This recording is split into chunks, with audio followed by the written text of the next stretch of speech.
We'll welcome viewers to the channel as we get set to go. Let's go. Thank you for joining me. I'm Reverend Dr. J.W. Morrison, theologist. On the paddle this morning, Saturday morning. Many of you that are watching this have possibly experienced covert emotional incest in a relationship. It's very abusive and very harmful. And it will not allow you to have a relationship that's functional. It just can't. It doesn't know how to allow that, and it will not allow that. Now, what you need to understand is these people have signed up to each other in the spiritual and emotional realm. They're not aware of it, and they're going to deny it and all this because they don't know. This is the problem. They just don't know what it is or what you're talking about. But they're listening to what you're saying and they're trying to comprehend what this person's talking about. What you got to understand is these people, they're not psychologically trained. They're not psychologically adept. And in most cases, they're selfish, self-centered, and really can't see past their immediate desires and needs. They have little foresight. Usually the only thing they got to show for themselves is debt or a grandiose view of themselves relative to what they do possess. And if you meet a covert emotional ancestral person, you're usually going to find that their only interest in you will be fascination. You're possibly an A-grade supply, or they've been desperate and just chosen you. Somehow or other they've landed you by fluke or chance, and they can see that there's something special going on inside you that they don't have. Now, this is going to, on the one hand, be advantageous for the person that you're immediately with, but it's going to cause tremendous distress for people that are reliant on this person, because usually single mothers, out of their breakups and other things that they go through, will enmesh their children. There's no two ways about it. And enmeshment usually is related to how they share the intimate parts of their life, the adult parts of their life, with children. And they shouldn't do it, but they do, because they've got nobody else to talk to. Now, a lot of these people are usually victims to narcissism. They've married or been involved with a toxic narcissist. In a transactional relationship, you'll find that these people involve themselves in transactional relationships, meaning that one might be a gambler, one might be an alcoholic, one might be medicated, and a whinger. With all this whinging and jealousy and envy all comes with addictions and things. And the other one might be a computer geek.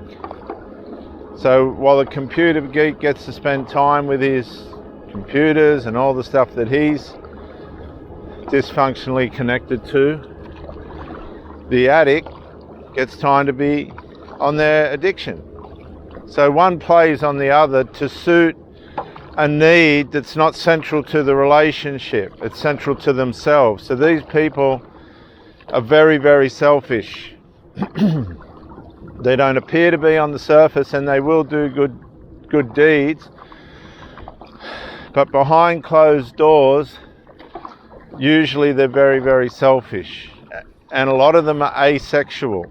They've got severe masturbation addiction.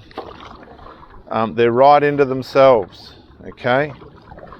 Now, these enmeshed people, the reason why they're so into themselves sexually, asexual, is because unless they cross over into physical incest, which is a real no-no, they're not going to get away with that if they get caught. Usually they've got no supply, because when they get supply, if the person that they're with gets too close to their domestic situation, the domestic reality that they live in, and spot the emotional incest, a lot of people won't hang around for very long, because the emotional incest will manifest. It starts off as covert, and then it goes overt, and the next thing you got people hating you and cursing you, and it's pretty bad. But the person you're with's hanging in for the supply while they got good supply, because they know good supply is just so rare, it's not funny.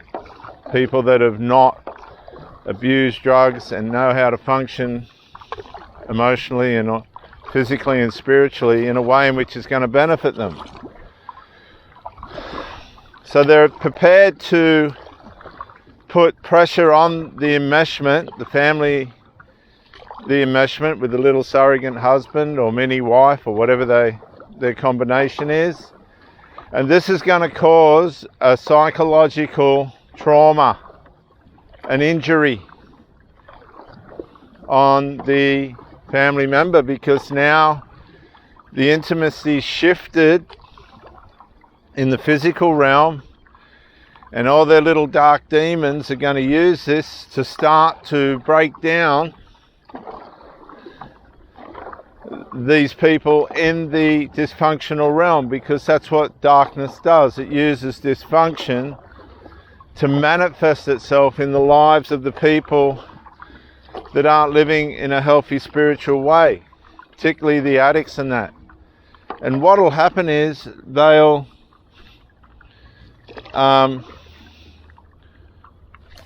go into a higher level of masturbation, which causes a deeper level of shame and guilt, to try and compensate for the loss of the connection with the mother or with the adult child, if he's a mini husband and he's got himself a girlfriend somehow, just by chance. And these habits deepen. They'll get into the dope more to try and kill the collapse, the psychological collapse that begins to take place, because these people are very infantile.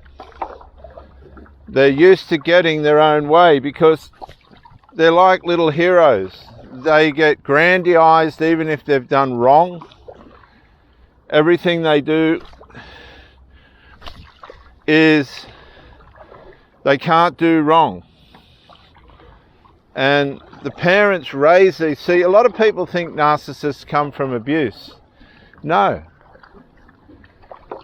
Not all of them. Some of them are just grandized even when they're wrong.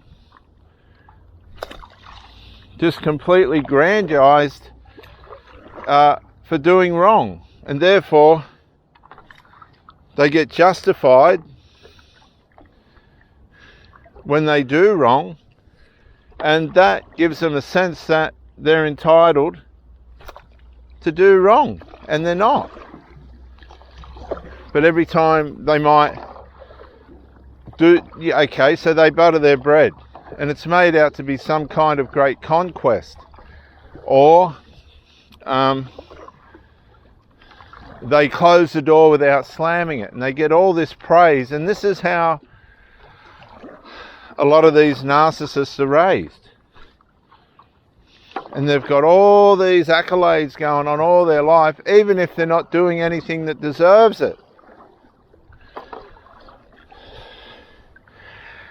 And that's how you get these grandiose narcissists. They're just grandized. And so when the parents break up and now the the child's being given the authority as the man in the house, he's getting grandized for that.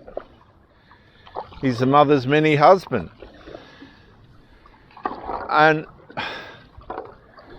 why on earth would the mother want a partner when she's already got one? She's surrogate to the son.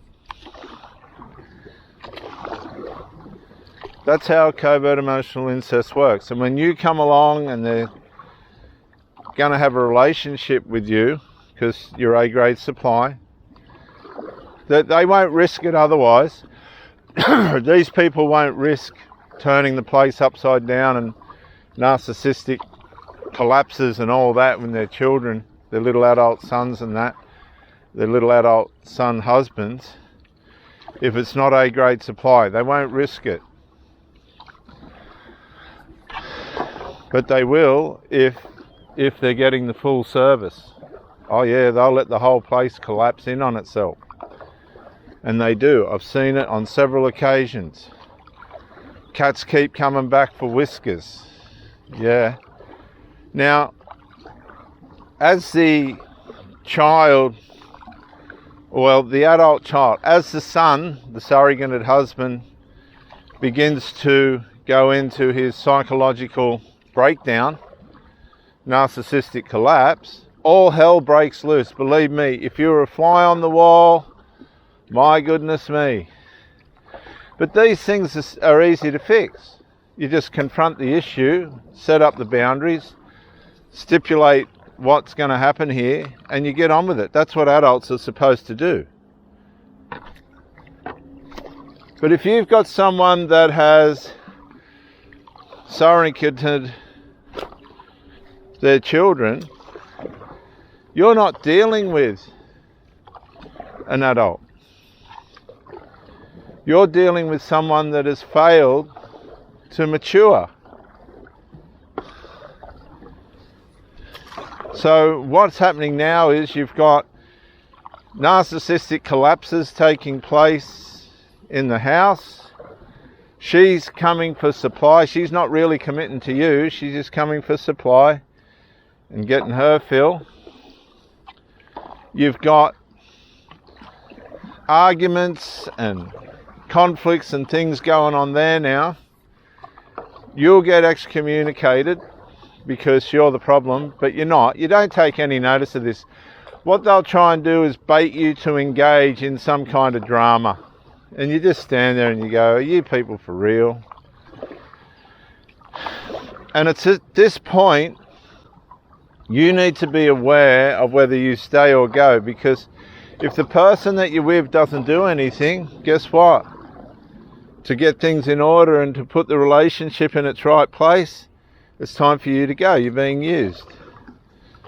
They've found A-grade supply and they're just going to hang around for that. They're not going to build anything. They don't know how to. They're too caught up and tied up in the family members.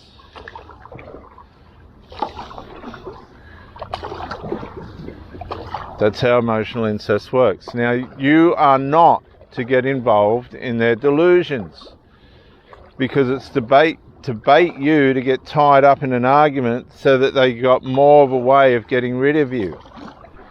And just remember, the person that you're with ain't doing anything, so that's showing you that they could swing either way. They got no loyalty.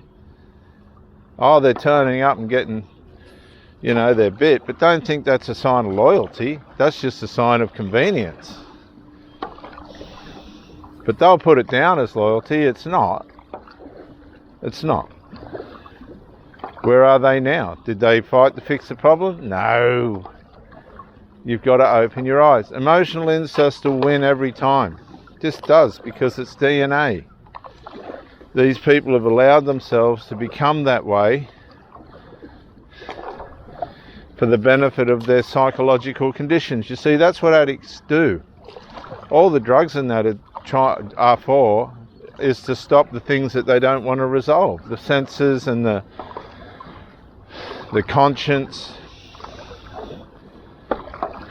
And they'll make out it's medicinal and all this, and to a point it is. But only to a point. Past that point, it's for they like doing it.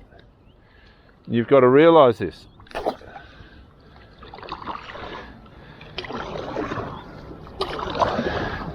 These people will make you want to run to their rescue. That's how they wing it. They'll tell you everything about themselves. You'll be in bed within the first hour, getting told things that they've never shared with anybody else ever.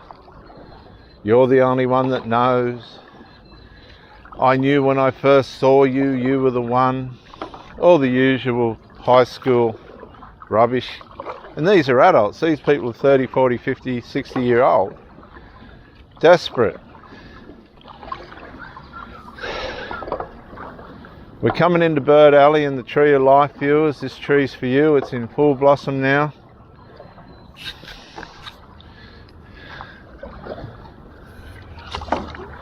And Bird Alley. So we'll just see what birds we've got. You've got to remember, these people, they know what's going on. They know they're in bed with each other mentally. That's why nothing gets resolved. That tree is a sign of your healing.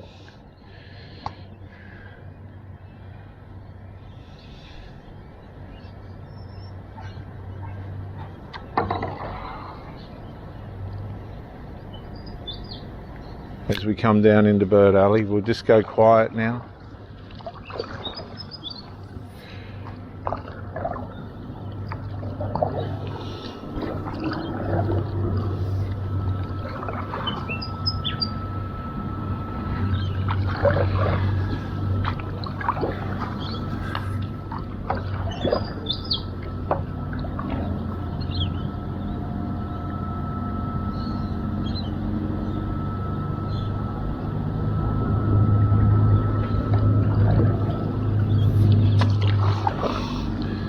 What happens is they make out that you think that you're helping them with their problems and their issues and that, but they're not. That's just a way of hooking you in. And it's really, really sad, viewers, because they're taking your energy and your strength and your power, right, and filling the void where the incest can't, where the emotional enmeshment can't, because they're not having sex with the family member. They're just having emotional, high levels of emotional interchanges that lead up to sex. Then they'll come out and use you for that. You'll find that they're very empty and zombie-like. They'll lie there and you'll get your fill, and they'll get theirs, and then they take your energy back to their dysfunctional lifestyle and use it there, where a normal person would invest it back into the relationship. They don't do that, because their relationships with their children, it's all wrong and twisted.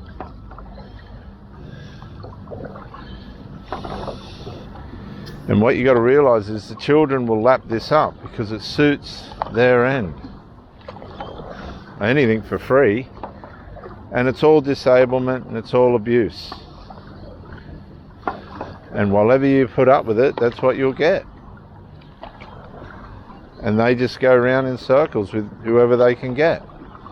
This is Reverend Dr. J.W. Morrison, Theologist. Bye for now.